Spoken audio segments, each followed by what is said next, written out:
Hey guys, what's up? Just thought I'd do a quick review on the knife that I've been carrying for the last 4 months or so. Quick backstory before I get into this.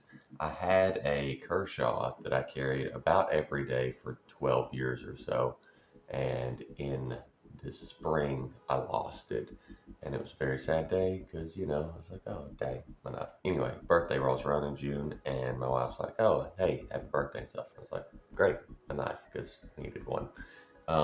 So that was all free information, but I will say that in this video, I will be comparing this knife to that Kershaw because it is a good reference point for me. First of all, it is the 3.0 Razorlite EDC. She got it at Academy, I believe, and it was around $30. So right off the bat, pretty good starting point for a knife.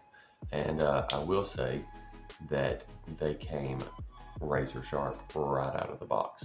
Now, what I do for work is I treat lawns, so a big part of what I do is cut bags of fertilizer open, which is probably about the third worst thing that you can do with a knife. That would be behind like cardboard and leather. At any rate, they're pretty terrible for the longevity of sharpness in a knife. However, I will say, because I was used to a Kershaw and bad habits die hard, it does open one-handed very easily, but a Kershaw has a blade lock right here, so I could close it with one hand very easily. However, this knife lock is here. So, day one or two with this knife, I open it, cut open a bag of fertilizer. As I'm dumping a bag of fertilizer in, I'm like, oh, this is not going to close one-handed. So I go and try to close it like that on my pants leg, and they're really sharp. So anyway, I had to kind of change how I was doing things with that because that just didn't work.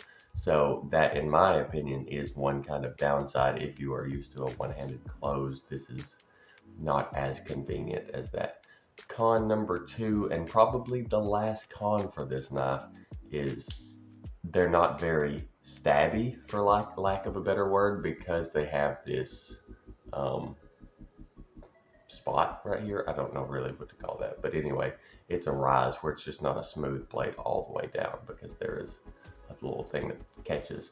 Now, I don't know what profession you are in where you may need to stab things a lot, but also because of my job, we have to dispose of jugs, so we would stab them and cut them and make them unusable. Um, and I had to kind of do things different because of that. Because when you stab just this far in and the blade stops, you just don't have the leverage to cut. So I was just kind of having to change the way I did things. Again, not a huge deal, but if on a regular basis, for whatever reason, you stab a lot of things, you may run into issues with that. Now, on to some more pros about this knife. It is just a little bit larger than the Kershaw, but the weight is probably about the same. It's like an injection molded frame, and so it is super light. Also, this one is bright orange, so I should not lose it, or it would be much more difficult to lose than the gray knife that I had before, hopefully. Unless it lands this way and a leaf covers that up or something. But, I mean, Murphy, stay out of here.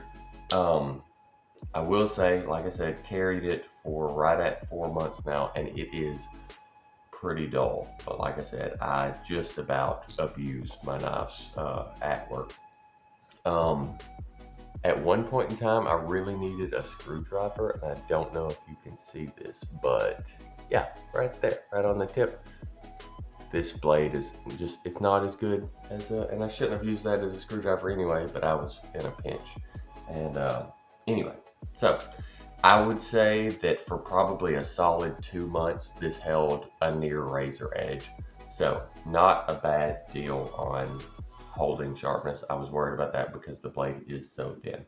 Now, like the big thing it has going for it, button right here. If you mash that in, that blade comes out. And if you already have this knife, you know that. If you're looking to buy that, you're welcome. So as the initial package, I believe it comes with 4 blades, and you can just pop a brand new razor blade on there, and I'm about to do that. And like I said, I probably should have done this 2 months ago if I wanted to keep a razor sharp knife at all times, but I was pretty content with just having that. And I had debated sharpening this, but these are, I would have never gotten it this sharp.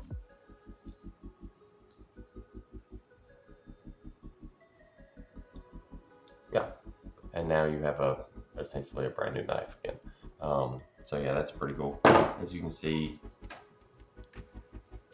a bunch of junk right there. Probably a lot of fertilizer residue and stuff that's not great for it. But anyway, that's pretty detrimental to blade sharpness. So, like I said, this came with 4 blades. I think I have seen a 6-pack of blades for around $9 or $10.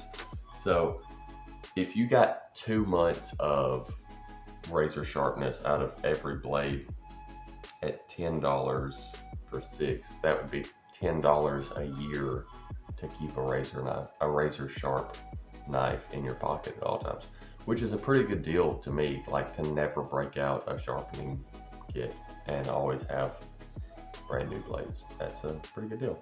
So anyway, like I said, there's a couple of things that I just had to get used to over carrying a traditional knife, and just the difference from brand to brand.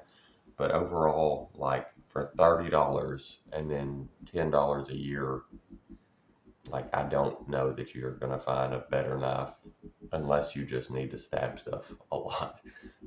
Yeah, other than that, appreciate y'all watching. Like, share, comment, subscribe, follow me over on Rumble if you're not doing that already. And yeah, I'll see y'all next time.